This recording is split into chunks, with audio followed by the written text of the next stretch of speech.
Hello, friends. It's your boy Jeff. It's been a minute, hasn't it? um, I am talking to you in 2023 from a different home. I moved last month, actually. A couple of weeks before Christmas, I moved to Indiana. Very long story, but basically, it was time for a change of scenery, and it was time to get out of Illinois and Illinois taxes. So I'll just leave it there. Um, I think I only made like 2 videos last year, or maybe 3. So if I have anybody that's actually watching this still, welcome. Thank you for sticking with me. Despite all appearances, I haven't left the VC. I usually check in on it several times a week, and I still watch videos from my favorite VC people. But hopefully with a new year, a new start, a new home, I can hopefully try to get back into making videos again. 2022 was a tough year for me musically. Not in the regard of shows. I saw several awesome concerts. But during the moving process, my stereo and all my records were packed up for several months, so I wasn't able to spin. So the new music discovery stuff was kind of limited, and it is what it is. I'm trying to get back into it and trying to get my old life back. I'm still working like a dog. That is hopefully going to come to an end, maybe by spring. Who knows? So I'm forcing some of my old life back. So I'm trying to make videos again. And what better way to do it than with a vinyl tag? There's a couple going around, and the one that I picked last year is also the one that I'm doing this year. It's the youngest members of the VC Vinyl Tag. Emma's one of my best friends, period, in the VC, out of the VC. And I'm still familiar with everybody else that's in that group. I watch, Dylan's videos. I think Mike, is he still in the group? I don't know if he is or not anymore, but I was following him pretty good, and just as a show of support and love, I figured I would throw my hat in the ring and take on their questions for the vinyl tag. So got them all written down right here, got my answers stacked up, ready to go. Let's do it. Question number 1, a St. Louis related record.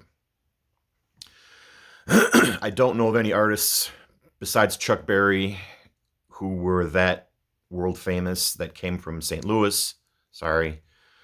And I don't have any Chuck Berry albums, so that's not the answer.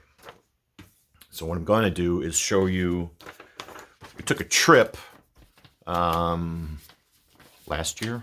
No, 2021, sorry. To St. Louis, and on the way there, we passed through Riverbend Records, which is just on the other side of the river from St. Louis. And I think I've shown this before. If not, I can't remember. It's been so long. But this is one of my favorite albums that I picked up from Riverbend, which is, as you know, Billy Hurst's record store. This is Miles Davis, Sketches of Spain. It's a first stereo pressing, a 6i Columbia in mint condition. This is probably one of my most treasured records in my collection. The sound on this is amazing, and of course the music is amazing too. But this is such a quiet record that you really need your vinyl to be, pretty pristine to get the full effect of the music. So This is one of the most memorable things that came from that St. Louis trip.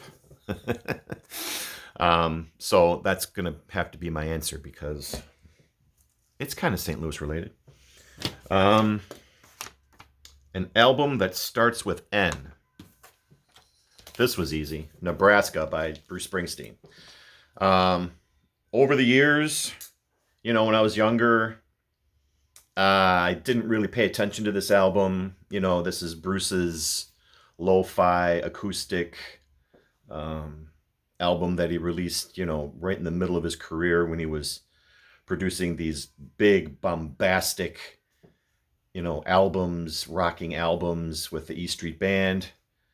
1982, he took a step back and he recorded all of these demos for songs that he tried to make with the E Street Band. Just couldn't get the vibe down.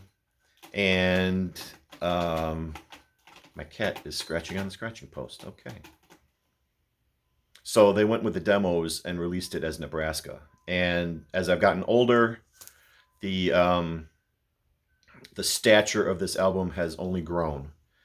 I have to say, it's more of an adult album than, say, Born in the USA or any of his fist-pumping rockers. But, yeah.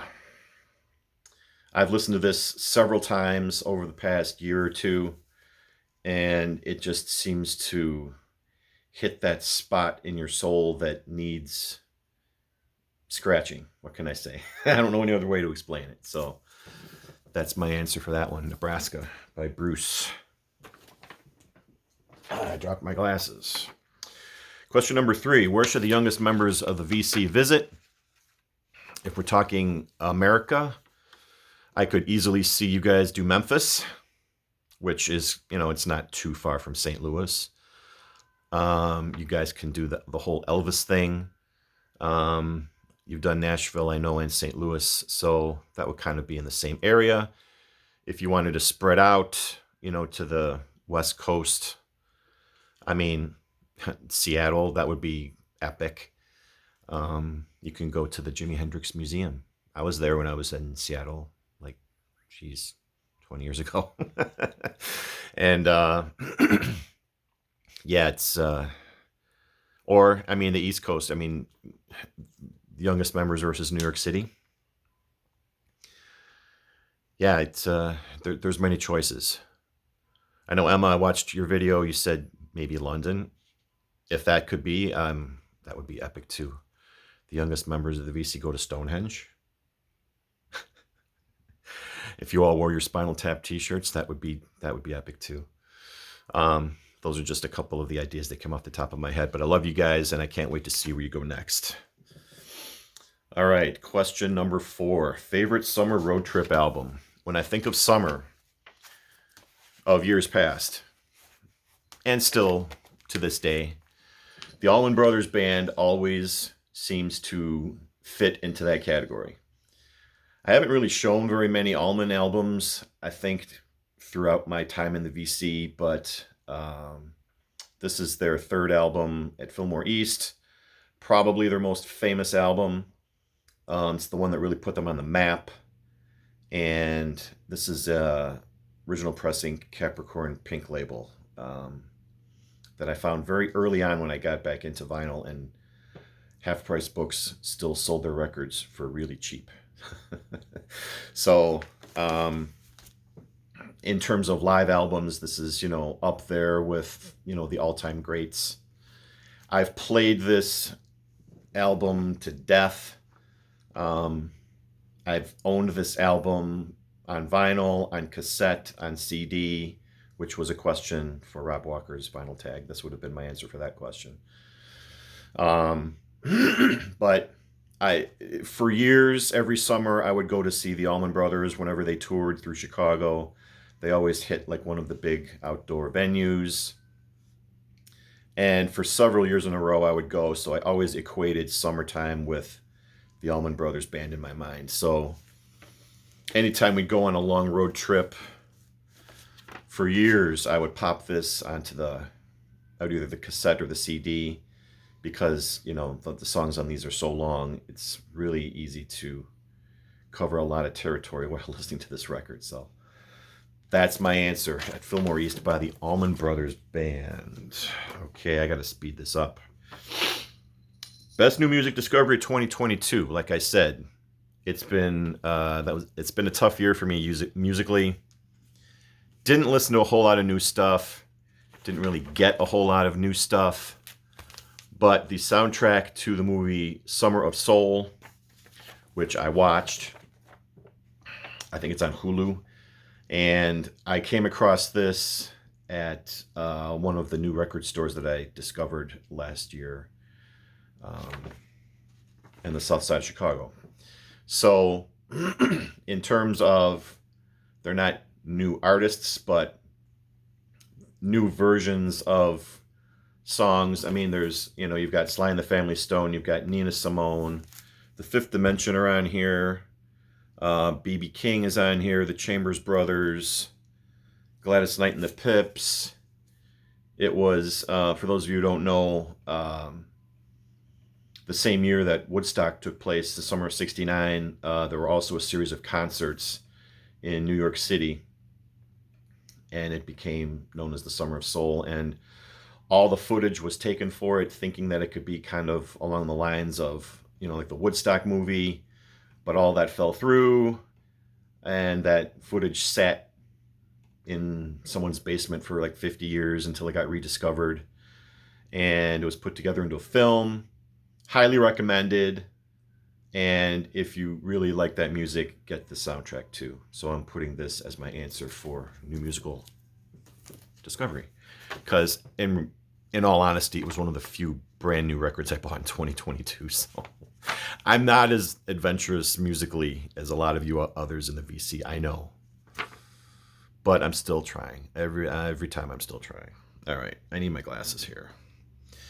An album with an animal on the cover. A lot of my answers could serve for different questions. But I got the reissue of Achtung Baby by U2. Got this as a birthday present from my beautiful wife this past year. And as you can see, there is a cow on the cover. So there you go. Haven't even unwrapped this yet. It's still in the shrink, but I'm well familiar with this album. So this will probably be getting spun again very soon. So that's my answer for that. Favorite album with Cheap or Trick in the title. Oh, Emma. This is probably probably the only one in my collection that could fit that question. Genesis, A Trick of the Tail. Fantastic album. Bill at the Vinyl Verse is the one responsible for getting me into Genesis like all the way. So this album has got several spins on it, and no doubt it will get several more in the future. But Trick of the Tail is what I got for that question. All right. Album that gives you nostalgia. This was probably one of the toughest ones to answer, but in terms of the music and in terms of my personal connection / reflection, I'm going with Let It Be by the Beatles. This was the reissue that came out, I think, at the end of 2021. It's the vinyl reissue. It sounds fantastic. If you've got the money and you can get this, I say get it. It beats the Purple Label copy of my 80s edition of Let It Be by a mile. And it comes with a lot of extras too, and a hardcover book. But in terms of the music, I mean, Let It Be, I mean, that's a nostalgic song right there. The Long and Winding Road. I listened to this album endlessly as a kid when I was getting into the Beatles. So but it had been a while since I played it, you know, all the way through. So when I got this reissue, I had a heavy dose of nostalgia just from when I was a kid, and also the music too. So that's my answer. There's plenty of other albums that give me nostalgia too, but that's probably one of the biggest. And my cat's meowing too. All right. Question number 9, a Kiss record. Sorry. I had Love Gun, I had Hotter Than Hell, and I had Alive 2, but I ended up getting rid of them because they were in pretty bad shape, and I'm not the biggest Kiss fan, to be honest, and I picked these albums up as part of a collection that was given to me. So I kept them for a while. I tried spinning them. They didn't sound all that great because the vinyl was kind of beat, so I ended up getting rid of them. Sorry. Number 10, favorite colored vinyl pressing. If you've seen any of my videos from the past, you know I used to be a big fan of, well, I still am. I just don't get their vault editions anymore, but I'm talking about Third Man Records. And this was one of their vault packages from a couple of years ago. This was the 10th anniversary reissue of the Raconteurs' second album, Consolers of the Lonely. And the vinyl that came in this album is pretty darn special because not only is it colored, but it's also, I don't know if the camera's going to, there we go. You can see like the texture around the label. It looks kind of metallic. It's like bronze colored, and you can see it looks like it was stamped like with metal in between or something. So it's a very unique looking record, very unique pressing, and the sound quality is outstanding. So Third Man has a pretty good reputation, at least in my mind, of pressing quality stuff. So that is my answer for that question. Love Third Man Records. I just haven't bought any in a while. All right, we're on to question number 11. Favorite 7-inch. This was given to me by Brad at H2 Vinyl, I believe, a couple of Christmases ago. But, fun fact, I already had this still in the original sleeve when I bought it in 1986 at Record Town in Chicago Ridge Mall. I think it was Record Town. But it's NXS, What You Need. It was their single release from the album Listen Like Thieves. But of course, the copy that Brad sent me, which is this copy right here, is in much better shape than the one that I had, even though I still kept it in the original sleeve. But yeah, you can put this record on and I'll probably start jumping around, which is something that nobody should ever see. So yeah, that's my answer. In Excess What You Need. And Brad, if you catch this at all, I miss you, buddy. I hope everything is doing great with you. Haven't seen you in a very long time. I miss you, buddy. An album you got out of state for our 3rd anniversary. Me and Core went to Wisconsin to what's the name of the place? What's the name of the place? The town with the lake. Sorry, guys. This is doing it with one take. Anyway, we stayed at a fancy hotel in I can't remember the name of the damn town now. I'm sorry. But they had a record store there. This was back in 2014. And it's called Black Circle Records, I believe. And of course, you know, I went digging and I found a very, very nice copy of Pete Townshend's solo album, Empty Glass. Lake Geneva. Lake Geneva. That's where we went. God. Sorry, guys. But yeah, I was flipping through the stacks, and I didn't have this album. I used to own it on cassette way back in the day. It's a classic, so I had to get it again, but bought that in Wisconsin. So yeah, there you go. Question number 13, a bootleg. I just showed this on Instagram and Facebook. Just spun it the other day. My buddy Tim over at High Noons Vinyl sent me this bootleg. U2 Set the World on Fire. It's a concert on the tour that produced the Under a Blood Red Sky EP. Except this is a complete show. It's not just a EP. And it was a radio broadcast.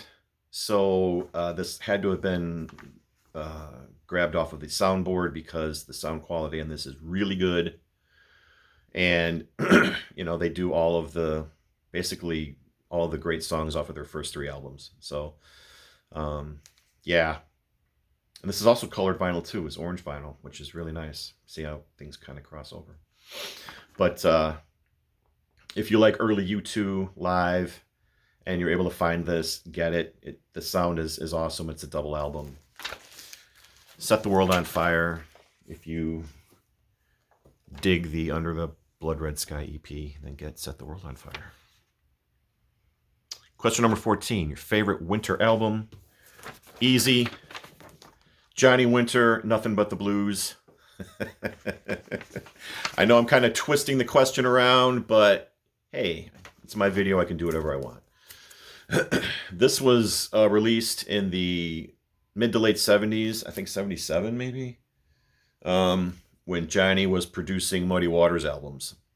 So I think a lot of the same band was used, and this wasn't one of the like hard rock, heavy electric albums that Johnny Winter was producing like earlier in the 70s. This is more of getting back to his roots, and it sounds amazing because when Johnny Winter played the blues, he was pretty tough to beat. So this is a great listen. If you're a fan of Johnny and you haven't grabbed this record, get it. And it's him getting back more to his roots, more along the lines of like his first album, which is really, really good. So yeah, favorite winter album, Nothing But the Blues by Johnny Winter. Favorite album from an Illinois band, question number 15. There are many. I'm going with Urge Overkill. This is their major label debut called Saturation. And I don't know about people around the country, but if you lived in Chicago in the early to mid 90s, you heard a lot of Urge on the radio. Sister Havana was everywhere. There's also Positive Bleeding is another great track. Back on Me. All of those were heavy radio rotation songs. So Urge is a Chicago band. I think they're still around. I'm not sure, but the original trio lineup I know is not. But in any case, this is a great record. See, this would also fit the summertime album, the nostalgia, the road trip. This would also fit that question too. So, yeah, Urge Overkill. These guys rock. I love them. Question number 16, album from a friend. Speaking of Emma, she sent me many albums over the years. Probably one of my favorites, if I had to just pick one, would be the Beano album from John Mayall and the Blues Breakers. This, of course, was the one that had Eric Clapton in the lineup. And see, I still got I stick the letters in with the albums. This is a later reissue. Sounds fantastic. She's the one that got me more into British blues. I mean, I liked British blues. I knew of it, but I didn't really take a deep dive into it as much as she has. So through records like this, I was able to do that. And these guys would have fit in on any blues club in the South Side back in the 60s. I mean, they're that good. So white guys can play the blues too. So that's my answer for that. Favorite reissue from 2022. That's easy. This is also a Chicago band. Material Issues, International Pop Overthrow. Been waiting for this for years. Been hoping for this one for years because I love Material Issue. And this got reissued last year. As soon as I heard about it, I pre-ordered it. Material Issue is a power pop trio, again from Chicago. I think they hit some national fame with some of these songs. I mean, all of their hits basically have girls' names in the title, like Valerie Loves Me, Diane, Renee Remains the Same, all on this album, all killer tunes. I believe their second album, Freak City Soundtrack, was released late last year. I still have to order that and get it. That also had, I think, probably their bigger national hit called Kim the Waitress, another girl's name title song. But yeah, Material Issue were definitely on the way up. And sadly, their lead singer, songwriter Jim Ellison committed suicide, which of course sunk the band. But for nostalgia, yeah, these guys were it in the early to mid 90s. So very happy to have this on vinyl. And yeah, it's my favorite reissue of last year. Question number 18. An album you didn't expect to love so much. Going back to the Blues Breakers. I played the Beano album. I liked it. And of course, as time went by and Emma and I exchanged albums, as VCLT here and there, she also sent me a Hard Road. And I thought, okay, this was their follow-up, I think, to the Beano album. Clapton had left, but Peter Green had joined the band by then. And I thought, I wasn't as familiar, obviously, with the Peter Green stuff. And I thought, well, Clapton being, the big name guitarist, once he left, how good are they going to be? I'll tell you what, it's a tough call between this and Beano as to which lineup was better with Peter Green or Eric Clapton, because, see, and there's the letter for that one too. John McVie also on bass, just as another famous name in the lineup before they formed Fleetwood Mac with Peter Green and Mick Fleetwood. But this album, it was kind of like a roadmap towards what Peter Green would do in Fleetwood Mac, and later on some of his solo work, like the track. What's the name of the track? I can't find it. Is it the Supernatural? But it's an atmospheric instrumental, which kind of pointed the way towards Albatross, which was a big hit single that was also instrumental for Fleetwood Mac. And it just had that same kind of slow burn vibe to it. And I really ended up liking this album almost as much, if not more, than Beano.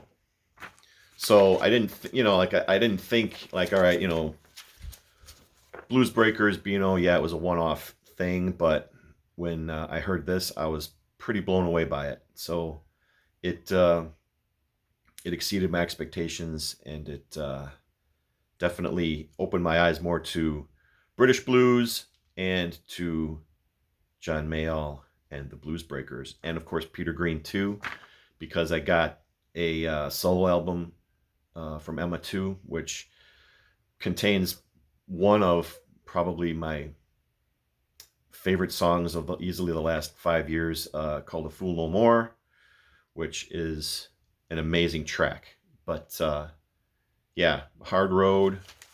Oh, and I just dropped it. There we go. It didn't break. Don't worry. I got nice carpeting here. John Mayall and the Blues Breakers. Man, I'm fucking up today, aren't I? Sorry, guys. I have to get back into practice of making videos. All right, it's 30 minutes. I don't even know if this is going to work. Album that reminds you of a best friend. The Division Bell by Pink Floyd. Core, who I ended up marrying, is my best friend, and she loves this album so much. I have like 3 copies of it. I have the black vinyl version. I have a colored vinyl version, which is what this one is. And I think I have another. Oh, I have it on CD. So yeah, I'm covered with the Division Bell. So yeah, that's an easy one. And the last question, an album that transports you musically. I'm going with Borboleta by Santana. This is the album that has the unbelievable track Waves Within to start off the album. But as you go further into this record, it falls very much into the category of jazzy fusion with Carlos's guitar laid over the top, and the Santana sound also in the mix. This came out in the mid-70s, I think like 74, and they were not really making hits. They were making these albums that were kind of like out there, kind of exploratory, jazzy, atmospheric. So you can put this record on and it will definitely transport you to a cosmic, funky place, without a doubt. So that's my answer for that. Santana. Borboleta from the mid-70s, which is actually kind of my favorite era of the band. It's very interesting musically. So if you only know Santana from like his first 3 albums or from Supernatural or his later stuff that are hits, check out his stuff from the mid-70s, like this album here, and I think you might be pleasantly surprised, or at least I was. There you go. If you stuck with me this long through all my flubs and mistakes, thank you. I need to get back into practice. I guess I'm rusty at making videos, so we're going to try to do better. And we're going to try to get out here more. I'm going to spin more records, that's without question. And I will come back out here and tell you about them. So, love you guys. Love the youngest members of the VC. Thanks for coming up with this vinyl tag. Hope you like my answers, and peace. I'll see you guys soon. Love y'all.